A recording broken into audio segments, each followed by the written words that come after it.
I'm Drew Edwards from the Hamilton Spectator. I'm here with columnist Steve Milton in the lobby of the Royal York Hotel in Toronto, covering the 100th Grey Cup. And Steve, Sunday, the big game, Calgary versus Toronto.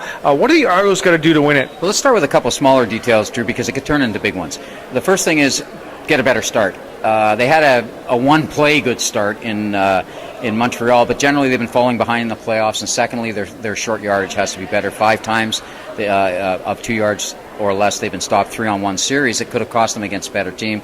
And then do, on a larger sense, do what they do well. Strike early, really have Ricky Ray. If Ricky Ray's really effective, this is going to be...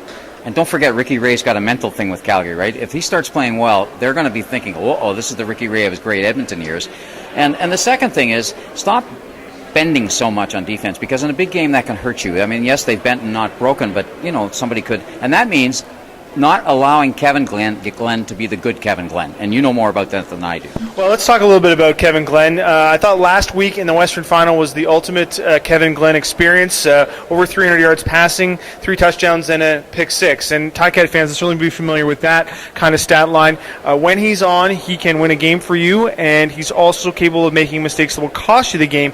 This is a legacy game for him. I really believe that he can cement his place in CFL history. His numbers, career-wise, are great. But how much is the weight of history on him in terms of winning this game? Well, as you've written many times before, Kevin Glenn, because of a number of reasons, background is part of it, plays probably his best when he has a chip on his shoulder. And there's no doubt he has a chip on his shoulder. Remember, this is the very site that he could not play the last time that he had a chance to be in the Grey Cup, because he was injured. So he's got that.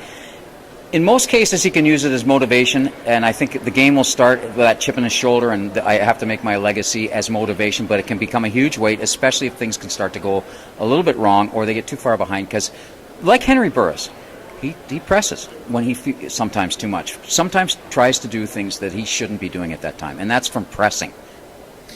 Make sure you check out the Spec for a full game preview. And the Scratching Boast blog just has a ton of stuff from Steve, from me, from Scott Raleigh as well, from the Vanier Cup. Lots of stuff on there, so make sure you check it out. Reporting from the Royal York Hotel in Toronto with the Spec Steve Milton, I'm Drew Edwards.